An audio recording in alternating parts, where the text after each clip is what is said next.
फटाफट से एक जेएनयू को लेकर आपको खबर बताते हैं, क्योंकि खबर बड़ी है। एक बार फिर से जेएनयू में तनाव का माहौल देखने को मिल रहा है और जेएनयू कैंपस में तनाव पैदा करने की एक बार फिर से कोशिश की जा रही है। हिंदू सेना ने जेएनयू के गेट पर झंडे लगा दिए, जिसके बाद उसे पुलिस की तरफ से हटाया भी गया, लेकिन पोस्टर पर लिखा गया भगवा जेएनयू। ये दरअसल आज की बड़ी खबर है, जिस पर हम देख रहे हैं राजनीति भी गर्मा गई है, लेकिन जानकारी आपको बड़ी देने की कोशिश कर रहे हैं, क्योंकि एक बार फिर से जेएनयू में तनाव का माहौल पैदा हो गया है। पहले हमने देखा था कि रामनवमी पर नॉनवेज को लेकर तनाव का माहौल बना था, लेकिन वो ठंडा भी नहीं हुआ था कि आज हिंदू सेना की तरफ से जेएनयू के गेट पर झंडे लगाए गए, भगवे झंडे को लगाया गया और पोस्टर पर लिखा गया भगवा जेएनयू।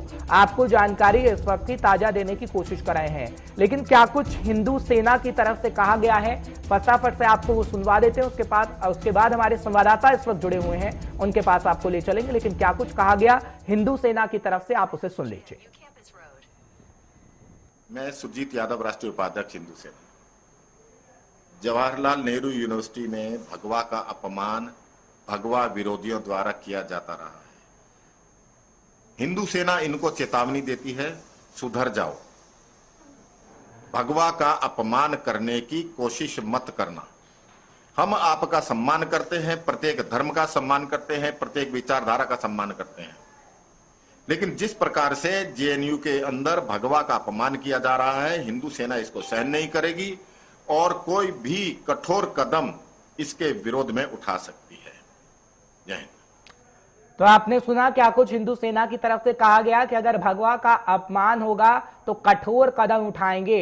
ये दरअसल हिंदू सेना की तरफ से कहा गया है। हालांकि ये जो पोस्टर हम आपको दिखा रहे हैं, अब पुलिस की तरफ से हटा लिया गया है इन पोस्टरों को, लेकिन एक बार फिर से तनाव का माहौल पैदा करने की कोशिश की गई थी। लेकिन हिंदू सेना की तरफ से खास तौर पर चेतावनी दी गई है कि अगर भगवा को आपने नापसंद किया तो अंजाम क्या होगा वो आगे आने वाले समय में पता लगेगा। ये कहने की कोशिश हिंदू सेना कर रही थी। फिलहाल हमारे सहयोगी इस वक्त रहमत कलीम हमारे साथ जुड़े हुए हैं, उनसे ज्यादा जानकारी लेने की कोशिश करते हैं, क्योंकि पूरी खबर पर वो नजर बनाए हुए थे। रहमत, अगर मेरी आवाज आप तक पहुंच रही है तो जानकारी दीजिएगा, खास तौर पर जो हिंदू सेना चेतावनी दे रही है कि अगर भगवा का अपमान आप लोगों ने किया तो हम आपको चेतावनी दे रहे हैं कि आगे आने वाले समय के लिए आप सजग जाइए। क्या जेएनयू के अंदर यही आजकल हो रहा है? पिछले एक हफ्ते से हम देख रहे हैं कि जब से रामनवमी का दिन था तब से लेकर आज तक कहीं ना कहीं जेएनयू के छात्र इस वक्त तनाव में हैं और तनाव का माहौल खास तौर पर पैदा करने की कोशिश की जा रही है। जी, ये एकदम पूरी सोची समझी साजिश के तहत एक ऐसे माहौल को जहां बच्चे पढ़ने के लिए जाते हैं, जहां एजुकेशन हासिल करने जाते हैं, तालीम हासिल करने जाते हैं, नए हिंदुस्तान को बनाने के लिए, जो हिंदुस्तान का मुस्तकबिल है, फ्यूचर है, वो अपने करियर को बनाने के लिए वहां जाते हैं। वहां पर आज धर्म और धर्म के नाम पर हो रहे हंगामे की गूंज ज्यादा दूर तक सुनाई दे रही है।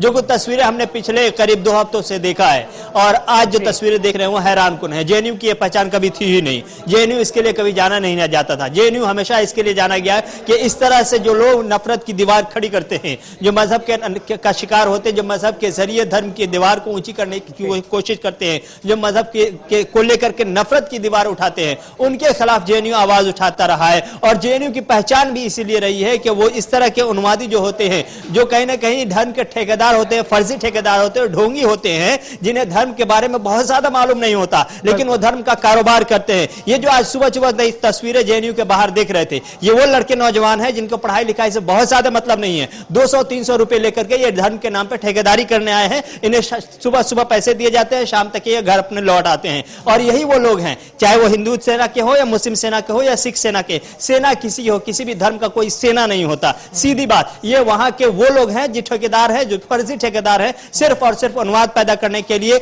और नफरत को बढ़ाने के लिए काम कर रहे थे। जेएनयू इसके लिए हमेशा से इसके खिलाफ रहा है और आज भी इसके खिलाफ है। जेएनयू को जिस अंदाज में बदनाम करने की कोशिश की गई है, वो पिछले 4-5 साल के अंदर जेएनयू कभी भी इस तरह से मीडिया में इस हवाले से नहीं आया, इस रंग के साथ नहीं आया, इस तेवर के साथ नहीं आया। जब भी आया जेएनयू अपने एजुकेशन के लिए, अपने क्वालिफिकेशन के लिए और अपने बड़े बड़े अचीवमेंट्स के लिए, जेएनयू बड़े बड़े आईएएस आईपीएस पैदा करता है। जेएनयू से बड़े बड़े लीडर निकले हैं, जितने भी बड़े सीनियर आपको पॉलिटिकल लीडर नजर आएंगे, चाहे वो एस जयशंकर जो फॉरेन मिनिस्टर है, निर्मला सीतारमण जो फाइनेंस मिनिस्टर है, ये सब जेएनयू का प्रोडक्ट है, जेएनयू ये देता है, जेएनयू ये हिंदू सेना मुस्लिम सेना नहीं देता, लेकिन जेएनयू को बदनाम करने के रहमत, जो आपसे मैं पूछना चाहूंगा खास तौर पर, अगर मेरी आवाज आप तक पहुंच रही है रहमत, तो सवाल ये खास तौर पर रहेगा कि जब इन पोस्टर को लगाया जा रहा था तो पुलिस कहां थी? इन पोस्टर को लगाने में कम से कम 3 से 4 घंटे का तो वक्त लगा होगा, क्योंकि जिस रोड पर हम हैं तकरीबन 1 से 2 किलोमीटर तक ये पोस्टर लगे हुए हैं, लेकिन पुलिस की तरफ से हटा तो लिया गया, लेकिन पीसीआर वहां पर घूमती है। पुलिस की तरफ से क्या इन चीजों को नहीं देखा गया था?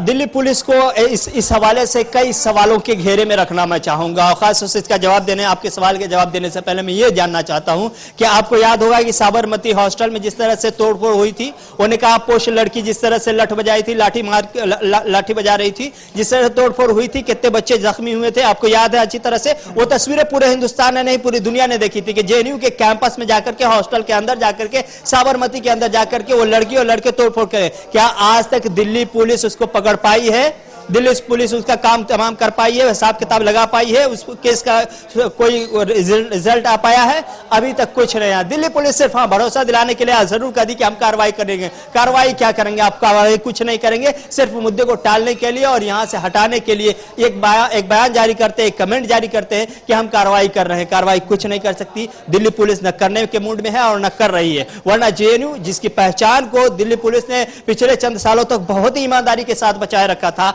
अब पिछले चंद सालों में जिस तरह छोड़ दिया बर्बाद होने के लिए, बदनाम होने के लिए, वो दिल्ली पुलिस भी इसमें कहीं ना कहीं शामिल है कि जेएनयू को कैसे बदनाम किया जाए। वरना फिर आपको याद होगा कि उस लड़ाई के बाद, उस झड़प के बाद, मेरे पास थोड़ा समय कम है, इसलिए रहमत मैं आपको टोक रहा हूं। बहुत बहुत शुक्रिया हमारे दर्शकों को जानकारी देने के लिए और अपडेट रखने के लिए। फिलहाल रहमत इस खबर पर पूरी नजर बनाए हुए थे और आपको जानकारी उस वक्त दे रहे थे कि जेएनयू में इस वक्त क्या कुछ चल रहा है, लेकिन सवाल कई हैं जिसका जवाब ढूंढने की कोशिश की जा रही है।